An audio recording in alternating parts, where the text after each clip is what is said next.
अस्सलाम वालेकुम स्टूडेंट्स। आज का हमारा टॉपिक है types of flow sheet diagrams.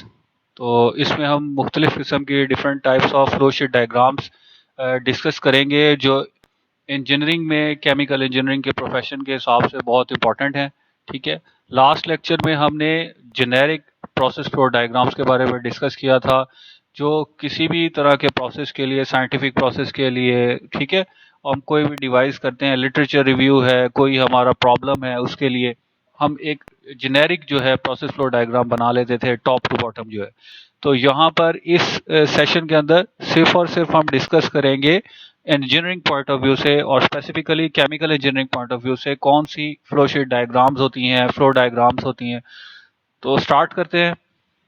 First of all तो ये है कि हमारे पास फ्लो डायग्राम जो है एक इफेक्टिव वे है कम्युनिकेट करने का इंफॉर्मेशन अबाउट प्रोसेस। ठीक है, यही इंफॉर्मेशन आप एक डिस्क्रिप्टिव फॉर्म में पैराग्राफ में लिख दें तो वो जो है इजी टू अंडरस्टैंड नहीं होती, लेकिन आप अगर उसे जो है एक फ्लो डायग्राम के अंदर बता दें तो इजीली आपको अंडरस्टैंडिंग हो जाती है कि इनफ्लो स्ट्रीम्स कौन सी हैं, आउटफ्लो स्ट्रीम्स कौन सी हैं, इसमें कौन कौन से यूनिट ऑपरेशंस इन्वॉल्व हैं, तो सारी चीज़ें आपके पास क्लियर हो जाती हैं। तो मेजर जो डायग्राम्स हमने आज डिस्कस करनी है वो है block flow diagram, process flow diagram, piping and instrumentation diagram. ठीक है, P&ID।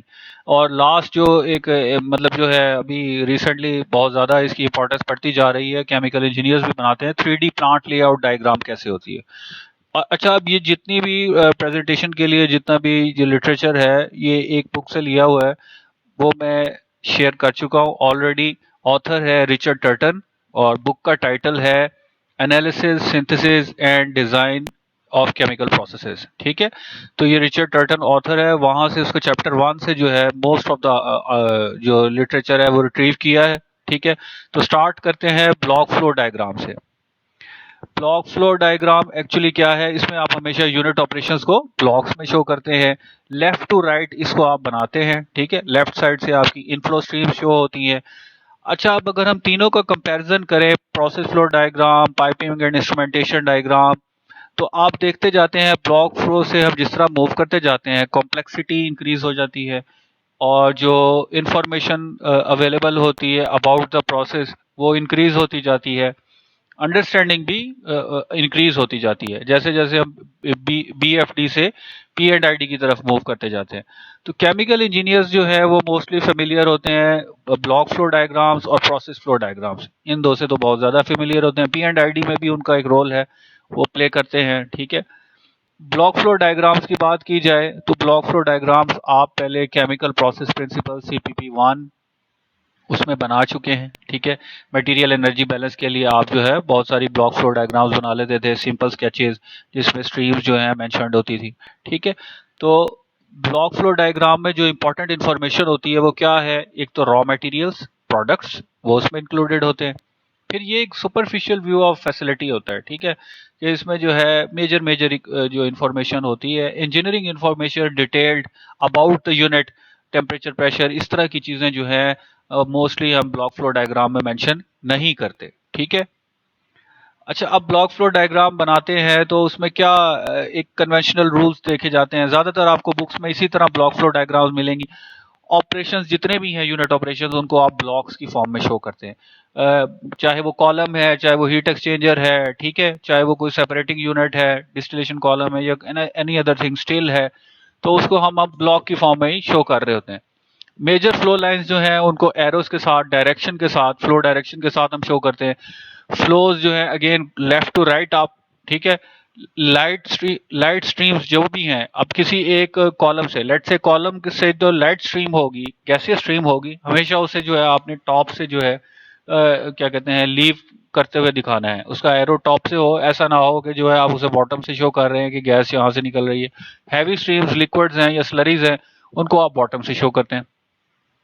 Critical information unique to the process supplied, ठीक है, जैसे रिएक्शन, स्टिशियोमेट्री, कन्वर्जन, ये हम उसके ऊपर मेंशन कर देते हैं। जब आपने मल्टी कंपोनेंट सिस्टम्स के ऊपर मटेरियल बैलेंसेस अप्लाई किए थे तो आपको याद होगा कि ब्लॉक फ्लो डायग्राम के ऊपर हम उसके रिएक्शन, स्टिशियोमेट्री मेंशन कर देते थे कि जी इतने % जो है उसमें कन्वर्जन हो रही है, यील्ड कभी कभार मेंशन कर देते थे। तो इस तरह की जो चीजें होती हैं क्रिटिकल इंफॉर्मेशन, वो हम ब्लॉक फ्लो डायग्राम में यूनिट ऑपरेशन के साथ मेंशन कर देते हैं, ऐसी इंफॉर्मेशन प्रोवाइड कर देते हैं। अच्छा, एक और इम्पॉर्टेंट चीज जो कन्वेंशन में देखी जाती है कि आप हमेशा हॉरिजॉन्टल जो लाइंस हैं, हॉरिजॉन्टल लाइंस जिनसे आप स्ट्रीम्स को रिप्रेजेंट करेंगे, वो कॉन्टिन्यूस होनी चाहिए। अब उससे कोई वर्टिकल लाइन अगर आपने पास करनी है, कोई स्ट्रीम शो करनी है, तो उसको आप ब्रोकन में करेंगे। हॉरिजॉन्टल लाइन जो है वो आप कॉन्टिन्यूस में, हार्ड लाइन में, सॉलिड लाइन में शो करेंगे। ठीक है। सिंप्लीफाइड मटेरियल बैलेंस ओवरऑल जो है वो आपको ब्लॉक फ्लो डायग्राम में मिल जाता है। ठीक है। मोस्टली जो है सिंप्लीफाइड ओवरऑल, या समटाइम्स आपको किसी कंपोनेंट का भी जो है इजीली आप देखकर अंडरस्टैंड कर सकते हैं कि ये कंपोनेंट का बैलेंस होगा। अच्छा, ब्लॉक फ्लो डायग्राम भी दो तरह की होती है। एक होती है ब्लॉक फ्लो प्रोसेस डायग्राम, एक है ब्लॉक फ्लो प्लांट डायग्राम। ठीक है। जो प्रोसेस डायग्राम है उसमें स्केच है, सिर्फ मटेरियल एनर्जी बैलेंस की इंफॉर्मेशन है। जो प्लांट डायग्राम है वो थोड़ा सा कॉम्प्लेक्स है, उसमें पूरे प्लांट का एक जनरल ओवरव्यू होता है। ठीक है। तो जैसे मैं यहाँ पे दिखाता हूँ, ये एक ब्लॉक फ्लो प्रोसेस डायग्राम है जिसमें टॉलुइन और हाइड्रोजन, इन दोनों का मैस फ्लो रेट मेंशन्ड है।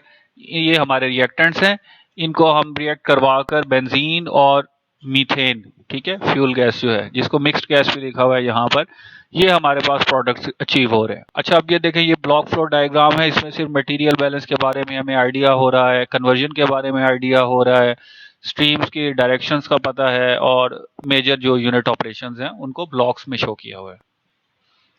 सेकंड हमारे पास ये एक डायग्राम है, इसको भी हम कहेंगे तो ब्लॉक फ्लो डायग्राम ही, लेकिन ये प्लांट डायग्राम है। इसमें देखें जितने यूनिट ऑपरेशंस हैं, अगेन वो हैं तो एक रेक्टेंगल्स में ही शो किए हुए, ब्लॉक्स में ही शो किए हुए हैं, पर इसमें जो हमारे पास इंफॉर्मेशन है वो पूरे प्लांट की है। अच्छा, अब यहाँ पर देखें स्ट्रीम्स बहुत ज्यादा हो गई हैं, स्ट्रीम्स कम नहीं है। तो हम क्या करेंगे, अब स्ट्रीम्स को नंबर करेंगे, स्ट्रीम्स को एक आइडेंटिटी देंगे, नंबर आइडेंटिटी देंगे। जैसे ये फर्स्ट जो लेफ्ट साइड से यहाँ से स्टार्ट हो रही है, ये स्ट्रीम नंबर 1 है। ठीक है। फिर इस यूनिट ऑपरेशन से जो निकल रही है ये स्ट्रीम नंबर 2 है, और ये सेकंड वाली जो है स्ट्रीम नंबर 3 है। तो इसी तरह हम लेफ्ट साइड से जहाँ से एंटरिंग स्ट्रीम्स हैं वहां से थ्रू आउट द शीट जो है, फ्लो शीट जो है, हम सारी की सारी स्ट्रीम्स को नंबर कर देते हैं। ठीक है, एक उनकी आइडेंटिटी है। सेकंड अगेन वही चीज है कि ब्लॉक्स में डाटा शो किया हुआ है। तो ये आपके पास पूरा प्लांट है, कोल से आप हायर अल्कोहल फ्यूल्स को प्रोसेस कर रहे हैं। ठीक है। तो ये उसकी एक पूरी ब्लॉक फ्लो प्लांट डायग्राम है। ठीक है, ये इसमें एक डिफरेंस है। नेक्स्ट हम आ जाते हैं प्रोसेस फ्लो डायग्राम के ऊपर। Process flow diagram process engineering में हमें क्या इंफॉर्मेशन प्रोवाइड करती है। ठीक है। अच्छा, अब इसमें क्या है, ब्लॉक फ्लो डायग्राम में हमने इक्विपमेंट को नंबर नहीं किया, यूनिट ऑपरेशन को नंबर नहीं किया, सिंपल ब्लॉक से शो कर दिया। यहाँ पे हम क्या करते हैं, जितने भी मेजर इक्विपमेंट्स हैं उन सबको भी नंबर करते हैं, उनको भी एक आइडेंटिटी देते हैं, न्यूमेरिक आइडेंटिटी देते हैं। ठीक है। तो यूनिकली नंबर्ड होते हैं। ऑल प्रोसेस फ्लो स्ट्रीम्स, उनको भी हम नंबर करते हैं। ठीक है, दोनों की आइडेंटिटी होती है। फिर हम कुछ थर्मोडायनेमिक कंडीशंस एंड कंपोजिशन, ठीक है, कंपोजिशन में आ जाता है मोलर फ्रैक्शन, मास फ्रैक्शन। ठीक है। ये चीजें, ये भी हम जो है साथ शीट पे भी दे सकते हैं, या कोई अकम्पनिंग टेबल भी होते हैं, समरी टेबल्स होते हैं, जिसमें आपके पास स्ट्रीम के अंदर आ रहा होता है जी इतनी मोल फ्रैक्शन है, मास फ्रैक्शन है, इतने इतने कंपोनेंट्स हैं। ठीक है। तो हम प्रोसेस फ्लो डायग्राम के साथ इस तरह की इंफॉर्मेशन भी प्रोवाइड करते हैं। ऑल यूटिलिटी स्ट्रीम्स, जितनी भी यूटिलिटी स्ट्रीम्स हैं जो मेजर इक्विपमेंट, प्रोसेस इक्विपमेंट को जा रही हैं, उनको भी हम प्रोसेस फ्लो डायग्राम में शो करते हैं। ब्लॉक फ्लो डायग्राम में इस तरह आपको एज सच नहीं मिलेगा, लेकिन प्रोसेस फ्लो डायग्राम में जितने भी यूटिलिटी स्ट्रीम्स हैं उनको भी शो किया जाता है। फिर बेसिक कंट्रोल लूप्स। अच्छा, बेसिक कंट्रोल लूप्स जो है ना, कंट्रोल स्ट्रेटजी ऑपरेशन की, वो भी शो की होती है। बेसिक कंट्रोल लूप्स में क्या आ जाएगा कि जी कॉलम है उसके ऊपर लेवल कंट्रोल लूप लगा हुआ है, वो शो कर देंगे। बाकी उसके ऊपर हो सकता है प्रेशर का, टेम्परेचर का, फ्लो का भी हो, लेकिन वो जो है प्रोसेस फ्लो में नहीं, पी एंड आईडी में शो करते हैं। ठीक है। नेक्स्ट हम आगे मूव करते हैं, तो प्रोसेस फ्लो डायग्राम में और क्या क्या चीजें हैं। अच्छा, एक बात और इम्पोर्टेंट, ब्लॉक फ्लो डायग्राम के अंदर जो है ना, हम टोपोलॉजी ऑफ द प्रोसेस को कंसिडर नहीं करते, लेकिन यहाँ प्रोसेस फ्लो डायग्राम में हम कंसिडर करते हैं। ऐसा ना कीजिएगा कि पंप को जो है आपने बहुत ऊपर लगा दिया है, शो की है, वहां से स्ट्रीम लाइन शुरू हो रही है, ऐसा बिल्कुल ना कीजिएगा। पंप्स जहाँ पे है वो बॉटम लाइन पे ही शो करें ज्यादातर, जितने पॉसिबल है। कॉलम जो है वो किस तरह है, वर्टिकल है, हॉरिजॉन्टल है, ठीक है, उसकी पोजीशन क्या है। तो इसी तरह की ये जो चीज़ें हैं, topology of the process, connectivity of the streams, ये चीज़ें जो है प्रोसेस फ्लो डायग्राम में इसके बारे में हमें इंफॉर्मेशन मिल जाती है, ठीक है। यूज ऑफ अप्रोप्रिएट कन्वेंशंस, ठीक है। Consistency is important in communication of process information, ये है।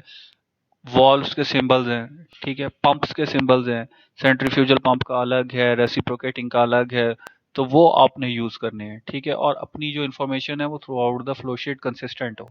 ऐसा ना हो कि आप यहाँ पर कुछ और नंबर कर रहे हैं और वो नंबर या उसका जो टैग है, पंप का टैग यहाँ से पी पे शुरू हो रहा है, सेकंड पंप जो है वो के से शुरू हो रहा है या एल से शुरू हो रहा है, उसका जो अल्फाबेटिक न्यूमेरिक आइडेंटिटी है वो सेम होनी चाहिए।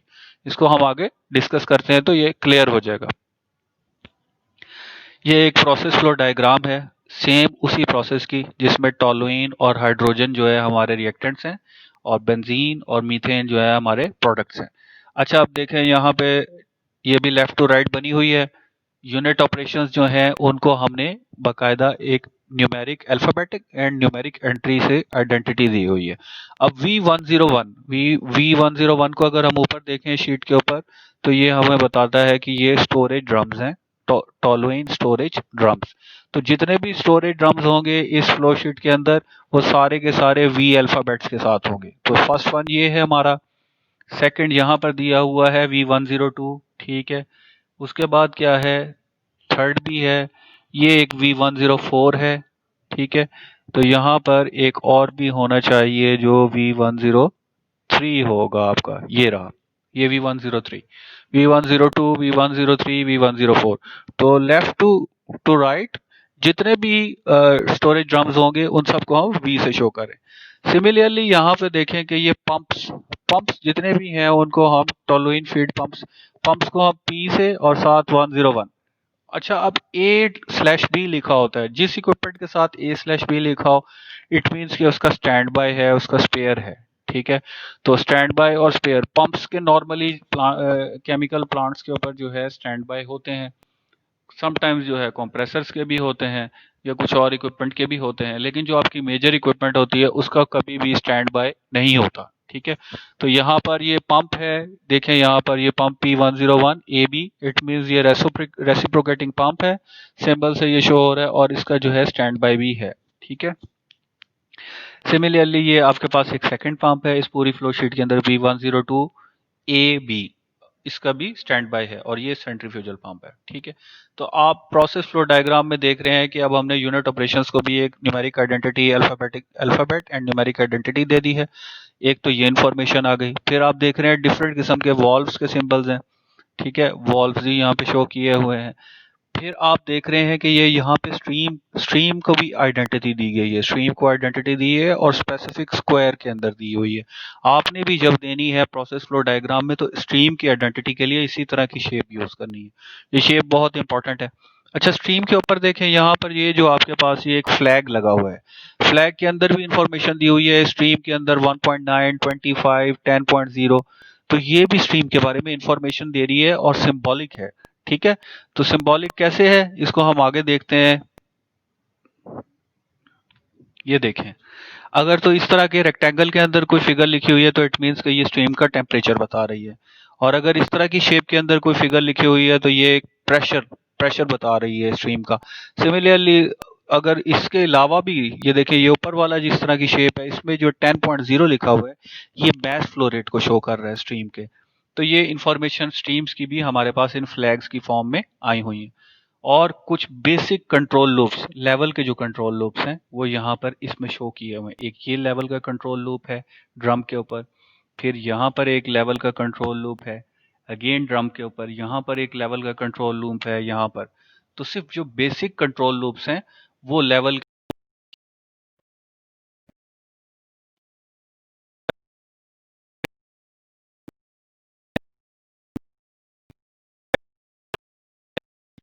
के मुताबिक के बारे में, ठीक है। ये इक्विपमेंट नंबरिंग अगेन जो मैं वहां पे आपको बता चुका हूँ कि फर्स्ट ये जो एक्स है वो रिप्रेजेंट करता है लेटर को, ठीक है, कोई अल्फ़ाबेट हो सकता है जिससे आप डेज़िग्नेट करते हैं इक्विपमेंट को। लेट्स से पंप्स के लिए हम वो पी यूज़ कर लेते हैं, वेसल्स के लिए वी यूज़ कर लेते हैं, ठीक है। टावर्स के लिए डी भी यूज़ हो जाता है, टी भी यूज़ हो जाता है। फिर हीट एक्सचेंजर्स के लिए जो है एच यूज़ कर लेते हैं, कूलर्स के लिए सी यूज़ कर लेते हैं।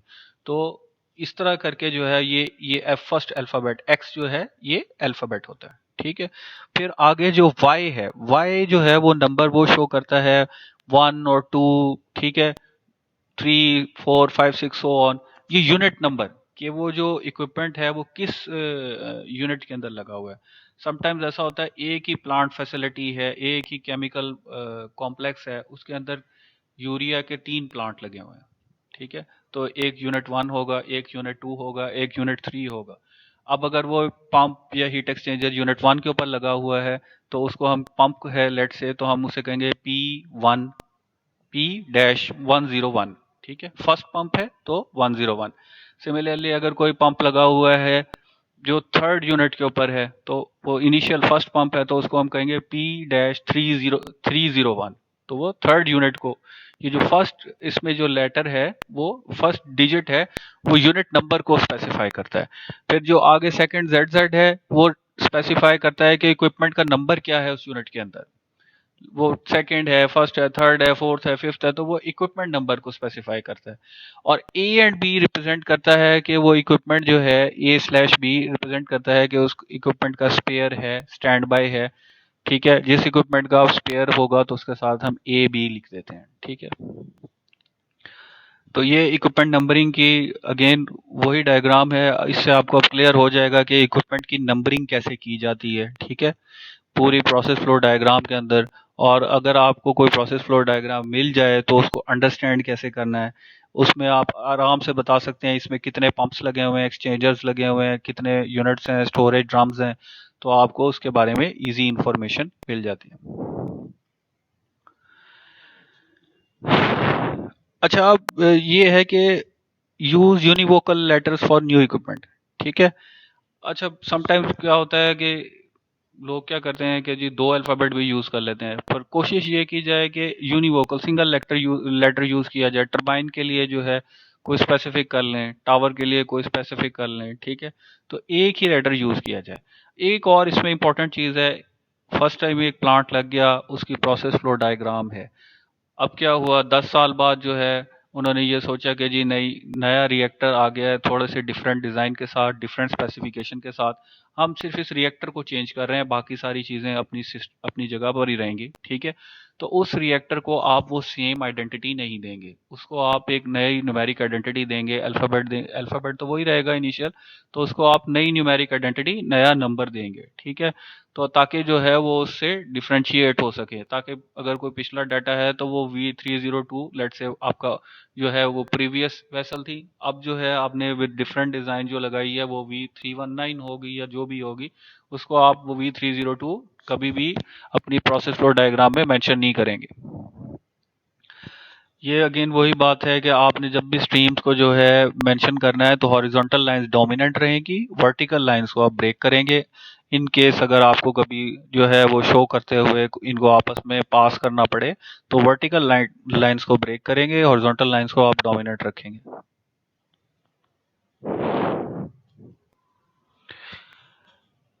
अच्छा, अब ये है कि add arrows for change in direction inlet of equipment, ठीक है। ये तो शो होता ही है, एरोज से पता लगता है कि ये इन स्ट्रीम कौन सी है, आउट स्ट्रीम कौन सी है।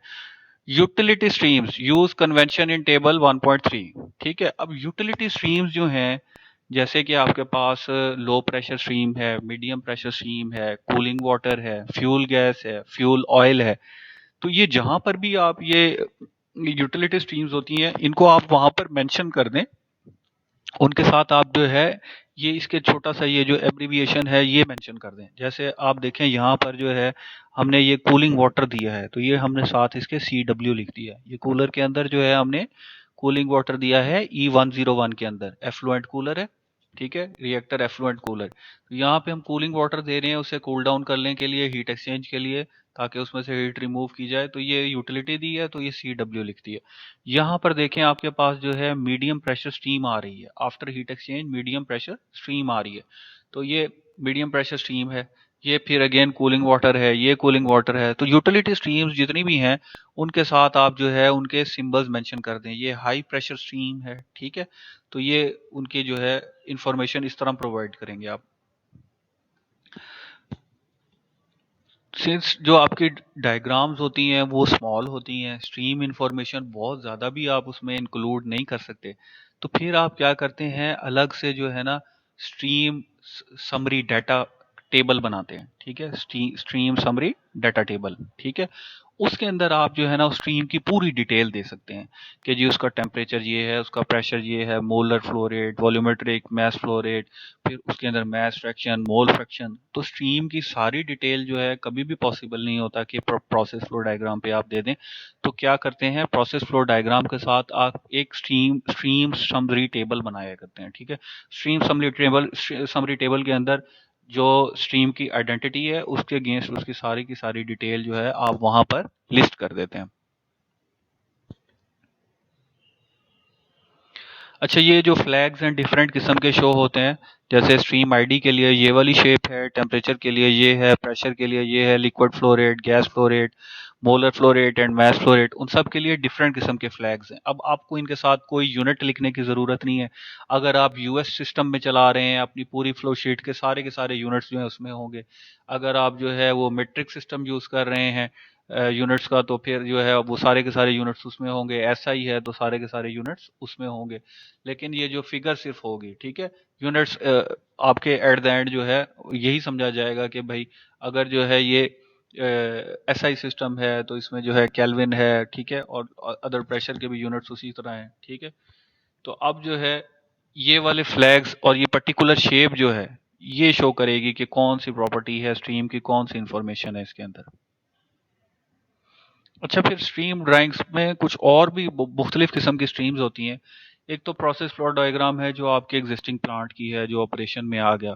समटाइम्स ऐसा होता है कि आपके प्लांट की एक्सटेंशन हो रही है, तो फिर आप क्या करते हैं उसी प्रोसेस फ्लो डायग्राम के अंदर कुछ फ्यूचर इक्विपमेंट हम यहाँ लगाना चाह रहे हैं, यहाँ यहाँ यहाँ। तो वो जो फ्यूचर इक्विपमेंट है उसको आप डॉटेड स्ट्रीम्स के साथ, डॉटेड लाइंस के साथ शो कर रहे होते हैं, ताकि पता लग जाए कि ये जो है अभी इन फंक्शनल नहीं है, ये फ्यूचर की हमारी प्लानिंग है। फिर मेजर प्रोसेस स्ट्रीम्स जो हैं वो उनको आप डार्क लाइन से, ठीक है, हैवी लाइन थिकनेस से करते हैं शो, माइनर को जो है स्मॉल से। न्यूमेटिक लाइंस को आप यहाँ पे देखें, उसका ये एक प्रॉपर सिंबल है जिसके ऊपर आपको टू स्लैशेस नजर आ रहे हैं, तो ये न्यूमेटिक लाइंस के लिए। न्यूमेटिक लाइंस होती हैं नॉर्मली कंट्रोल लूप के अंदर, ठीक है। तो ये उनको आपने इससे शो करना है। हाइड्रोलिक लाइंस का ये पर्टिकुलर सिंबल है, कैपिलरी ट्यूबिंग का, मैकेनिकल लिंक्स का। सिमिलरली दिस है, ये हमसे ज़्यादा जो इम्पोर्टेंट है उनमें जो न्यूमेटिक, हाइड्रोलिक, कैपिलरी ट्यूबिंग और ये मैकेनिकल लिंक्स, ये जो है आपके लिए ज़्यादा इम्पोर्टेंट है, ये इलेक्ट्रिकल पॉइंट ऑफ व्यू से हैं, ठीक है। तो ये स्ट्रीम ड्राइंग्स जो हैं आप यूज़ करेंगे पर्टिकुलर। अच्छा, अब process flow diagram in a nutshell हमें क्या क्या इन्फॉर्मेशन देती है? दो तरह की। एक असेंशियल इन्फॉर्मेशन है, जी स्ट्रीम नंबर क्या है, temperature, pressure, vapour pressure, total mess flow rate, total mole fraction, individual component flow rate. ये हमारे है असेंशियल इन्फॉर्मेशन जो हमें प्रोसेस फ्लो डायग्राम से मिल जाती है। ऑप्शनल इन्फॉर्मेशन क्या है जी? आपको डेंसिटी, विस्कोसिटी, फिजिकल प्रॉपर्टीज हो गई, थर्मोडायनेमिक डाटा हो गया, हीट कैपेसिटी, स्ट्रीम एंथैल्पी। आप चाहें तो इसको भी शो कर सकते हैं, लेकिन ये जो है आप चाहें तो टेबल के अंदर इसे शो कर दें, ठीक है। तो ये ऑप्शनल है। एसेंशियल इन्फॉर्मेशन ये ऊपर वाली है, ये तो आप most of the time must है, ये आप शो करते ही करते हैं, ठीक है। अच्छा, फिर बेसिक कंट्रोल लूप्स, ठीक है। जैसे मैंने आपको बताया कि एक लेवल का कंट्रोल लूप लगा हुआ है कॉलम के ऊपर, ठीक है। तो बेसिक कंट्रोल लूप्स जो हैं, often the basic control loops, those involving maintaining material balance and reactor controls, ठीक है, are included on the PFD। ऐसे कंट्रोल लूप्स जो मटेरियल बैलेंस और रिएक्टर कंट्रोल्स के लिए हो उनको तो आप शो कर देते हैं पीएफडी के ऊपर, ठीक है। जैसे यहाँ पे ये देखें, ये कॉलम है और इसके ऊपर जो है ये कंट्रोल लूप लगा हुआ है, ये लेवल इंडिकेटर कंट्रोलर है, ये कंट्रोल वॉल्व है। सिमिलरली इससे नीचे जो एक और कॉलम है, अगेन इसके ऊपर भी एक लेवल इंडिकेटर कंट्रोलर है और साथ ही वॉल्व है। तो ये एक लूप लगा हुआ है और ये आपको एक न्यूमेटिक लाइन शो की हुई है, ठीक है। तो ये बेसिक कंट्रोल लूप है कॉलम का। ये इसलिए लगाया गया है कि अगर लेवल बिल्कुल ही आपके सेट पॉइंट से भी नीचे चला जाता है और आप वहां पर कोई हीट स्ट्रीम दे रहे हैं या कोई रिएक्शन करवाना चाह रहे हैं, वो रिएक्शन प्रोसीड नहीं करेगा। तो ये कंट्रोल लूप है कि इस वॉल्व के थ्रू लेवल को एक सर्टेन लेवल पे सेट पॉइंट जो है उससे कम नहीं होने देगा, उससे ऊपर रखेगा या वहीं पर रखेगा, लेकिन उससे कम नहीं होने देगा, रेगुलेट करेगा लेवल को कॉलम के अंदर। अब ये बेसिक इंस्ट्रूमेंटेशन सिंबल जो है इनको मैं यहाँ से स्किप कर रहा हूँ, क्योंकि जब आप प्रोसेस एंड इंस्ट्रूमेंटेशन कंट्रोल का जो है सब्जेक्ट पढ़ेंगे 6-7 सेमेस्टर में, तो वहां पर आपको ये सिंबल्स जो है दोबारा से जो है याद कराए जाएंगे, बता दिए जाएंगे, तो आपको ये चीजें क्लियर हो जाएंगी, ठीक है। लेकिन ये बेसिक कंट्रोल लूप्स के बारे में यहाँ पे आपको थोड़ा सा आइडिया हो जाएगा। अच्छा ये देखें, एक तो आपके पास होता है स्ट्रीम समरी टेबल, इसी तरह एक इक्विपमेंट समरी टेबल भी आता है प्रोसेस फ्लो डायग्राम के अंदर, इक्विपमेंट समरी टेबल। अब देखें यहाँ पे दो वेसल्स हैं, V101 V102, तो उनके उनकी इक्विपमेंट समरी दी हुई है, temperature, pressure, orientation, material of construction, फिर उसके बाद उसके जो है वो डायमेंशंस दी हुई हैं वेसल की। इंटरनल्स के बारे में भी एक आइडिया दिया होता है इक्विपमेंट समरी शीट के अंदर, कि आया वो वेसल जो है वो उसके अंदर कुछ भी नहीं है, ठीक है, वैकेंट है, या फिर उसके अंदर कोई स्प्लैश प्लेट लगी हुई है या कोई सीव ट्रे लगी हुई है, क्या लगा हुआ है वेसल के अंदर। तो उसके बारे में, इंटरनल्स के बारे में भी आप इक्विपमेंट समरी शीट के अंदर जो है डाटा प्रोवाइड कर देते हैं। अच्छा, पीएफडी जो है अगर इसको हम सबको इकट्ठा करें तो तीन चीजें हमारे पास आती हैं: process flow diagram, equipment summary table and flow summary table या स्ट्रीम समरी टेबल, ठीक है। ये हमें जो है प्लांट के बारे में, केमिकल प्लांट के बारे में कंप्लीट डिटेल दे देता है, ठीक है। और ये इतनी इंफॉर्मेशन होती है कि आप उसका प्रिलिमिनरी एस्टिमेट कर सकते हैं कि कैपिटल कॉस्ट कितनी आएगी प्लांट के ऊपर, कि इक्विपमेंट परचेज करने में, पाइपिंग में, सारा कुछ में, और कॉस्ट ऑफ मैन्युफैक्चरिंग या मतलब जो है ऑपरेशनल कॉस्ट कितनी आएगी, जिसमें फीड, रॉ मटेरियल्स, यूटिलिटीज वगैरह इन्वॉल्व कर लेंगे आप। तो आप एक प्रिलिमिनरी एस्टिमेट कर सकते हैं इस इंफॉर्मेशन की बेसिस के ऊपर। अच्छा, अब आ जाते हैं हम पाइपिंग एंड इंस्ट्रूमेंटेशन डायग्राम के ऊपर। पाइपिंग एंड इंस्ट्रूमेंटेशन डायग्राम जो है एक्चुअली एक कंस्ट्रक्शन बाइबल होती है। जब आपने केमिकल प्लांट बनाना है तो वो प्लांट जो है किस तरह का होगा, उसके लिए जो एक गाइडलाइन है, कंप्लीट गाइडलाइन, तो उसको जो है हम इसलिए इसको हम नाम दे देते हैं, कंस्ट्रक्शन बाइबल होती है ये, ठीक है। Plant construction information, piping, process, instrumentation, सारी डिटेल्स होती हैं इसके अंदर, ठीक है। तो अब इसको किस लिए यूज किया जाता है? मैकेनिकल और सिविल इंजीनियर्स यूज करते हैं पाइप पी एंड आईडी को to build and install equipment. Civil engineer ने फाउंडेशंस बनानी है रिएक्टर्स की, और डिफरेंट सारी इक्विपमेंट्स हैं, तो उसको पता होगा कि भाई ओपी एंड आईडी में देखेगा कि कहाँ पर कितने डिस्टेंस पर कितने मार्जिन के साथ जो है उसे फाउंडेशन किस तरह की चाहिए इस इक्विपमेंट के लिए है, ठीक है। फिर कुछ वाइब्रेटिंग इक्विपमेंट्स होते हैं, उसके लिए ग्रेवल होता है, आप जो है सॉलिड फाउंडेशन उसकी नहीं बनाते। मैकेनिकल इंजीनियर को भी इसी तरह सपोर्ट स्ट्रक्चर के लिए पता लग जाता है पी एंड आई डी से, ठीक है। इंस्ट्रूमेंट इंजीनियर को इससे पता लग जाएगा कि जी उसने स्पेसिफाई करना है कि कहाँ पे कंट्रोल सिस्टम लगना है। Piping engineer again plant layout कैसा होगा, एलिवेशन कैसी होगी इक्विपमेंट्स की, और पाइपिंग इंजीनियर को ये पता लग जाता है कि यहाँ से पाइप जो है पास करना है या नहीं करना। समटाइम्स ऐसा होता है वहां पे इक्विपमेंट का मैन होल है, ठीक है, तो अब मैन होल जो है वो यूज होते हैं मेंटेनेंस के लिए, उसको ओपन किया जाता है, उसमें से जो भी आपने रिपेयर करनी है या आपने वॉश आउट करना है उस इक्विपमेंट को, तो आप कभी भी वहां से पाइप पास नहीं करेंगे कि अगर मैन होल जो है वो ब्लॉक हो जाएगा तो फिर उसको आप मेंटेनेंस के दौरान ओपन कैसे करेंगे। तो ये पाइपिंग इंजीनियर का काम होता है कि वो लेआउट को देखता रहे, ठीक है, एलिवेशन ड्राइंग्स को देखता रहे। फिर प्रोजेक्ट इंजीनियर है to develop plant and construction schedules, कि ये सारी एक्टिविटी कितने टाइम में होनी है, 6 माह में होनी है, 100 साल में हो सकती है, 2 साल में हो सकती है। तो ये सारी इंफॉर्मेशन जो है उसको मोर और less P and I D से, ठीक है, मिल जाती है, ठीक है। ये आपके पास एक process and instrumentation diagram show की हुई है प्लांट की, ठीक है। यहाँ से आप देखेंगे, यहाँ पे आपके पास जो है फीड स्ट्रीम है, यूनिट्स को अगेन हमने नंबर दिया हुआ है, नाम कोई नहीं मेंशन किया हुआ जैसे प्रोसेस फ्लो डायग्राम में है। अब इसमें इंपॉर्टेंट चीज क्या है, प्रोसेस फ्लो डायग्राम के अंदर सिर्फ बेसिक कंट्रोल लूप थे, यहाँ पे सारे कंट्रोल लूप्स हैं आपके पास, और कंट्रोल लूप के अंदर जो सारे एलिमेंट्स होते हैं वो भी मेंशन्ड है। वहां पे सिर्फ कंट्रोल लूप में एक एलिमेंट मेंशन था, लेवल इंडिकेटर कंट्रोलर, यहाँ पर क्या है, आपके पास लेवल ट्रांसमीटर भी मौजूद है, ठीक है। उसके बाद फ्लो इंडिकेटर भी मौजूद है, लेवल इंडिकेटर कंट्रोलर भी मौजूद है, उसके अलावा लेवल कंट्रोल वॉल्व भी मौजूद है। तो सारी का सारा कंट्रोल लूप जो है उसमें मेंशन्ड है। सिमिलरली आप देख रहे होंगे कि प्रेशर के जो मयरिंग के लिए, टेम्परेचर मयरिंग के लिए indicators, temperature indicators, pressure indicators, ठीक है, ये भी मौजूद हैं। फ्लो इंडिकेटर्स भी मौजूद हैं। तो आपको चारों तरह के फ्लो कंट्रोल लूप जो हैं यहाँ पे प्रोसेस एंड इंस्ट्रूमेंटेशन डायग्राम के अंदर मिल जाएंगे। तो इसमें वे मोर इंफॉर्मेशन है, ठीक है। और यूटिलिटी कनेक्शंस भी जितने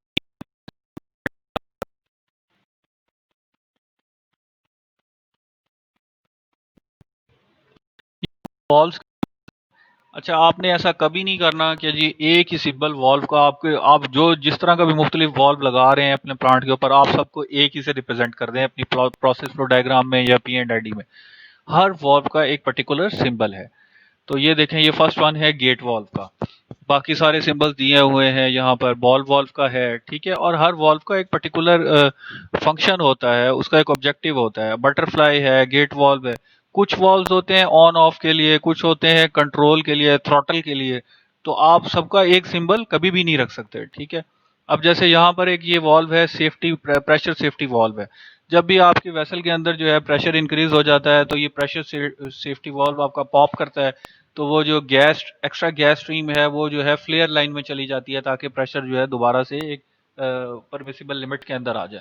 तो एक इसका पर्टिकुलर सिंबल है। आप कभी नहीं करेंगे जी वहां पे आपने प्रेशर सेफ्टी वॉल्व लगाया है कॉलम के ऊपर या आपने वेसल के ऊपर, और वहां पर आपने उसको जो सिंबल दे दिया है वो गेट वॉल्व का दे दिया। तो इससे आप लोग जो है अवॉइड करेंगे, जो पर्टिकुलर सिंबल उस वॉल्व का है वो ही आप यूज करेंगे। इसके अलावा जो अदर कॉमन डायग्राम्स हैं प्लांट से रेलेवेंट, वो होता है plot plan, elevation diagram, foundation diagrams, drawings होती हैं, इलेक्ट्रिकल ड्राइंग्स होती हैं। इसमें केमिकल इंजीनियर्स जो हैं उनके लिए इतनी इंपॉर्टेंट नहीं है, लेकिन जब आप किसी प्लांट के ऊपर 10 से 15 साल जॉब कर लेते हैं तो माइट भी आप उनको अंडरस्टैंड भी कर लें काफ़ी सारी मीटिंग्स के बाद। लेकिन इनिशियली इनिशियली ये इनकी इम्पोर्टेंस जो है वो एज ए केमिकल इंजीनियर इतनी कोई इम्पोर्टेंस नहीं होती, ठीक है। हमारे लिए जो इम्पोर्टेंट है वो है process flow diagram and P and I D, ठीक है। तो ये एक प्लॉट प्लान है, ये सिविल इंजीनियर्स के पॉइंट ऑफ व्यू से बहुत इंपॉर्टेंट है। एलिवेशन डायग्राम है, ठीक है। फाउंडेशन डायग्राम्स हैं, इलेक्ट्रिकल डायग्राम्स हैं। इसी तरह आपके पास आता है अदर कॉमन डायग्राम्स, पाइपिंग आइसोमेट्रिक्स हैं, वेसल स्केचेस हैं, ठीक है। लास्ट आ जाता है आपके पास three D plant diagrams. Three D plant diagrams के अंदर क्या होता है, ये एक इमर्जिंग है। इसके लिए बहुत सारे सॉफ्टवेयर यूज हो जाते हैं। कॉमसोल है, सॉलिड वर्क्स के नाम से हैं मेरे ख्याल में।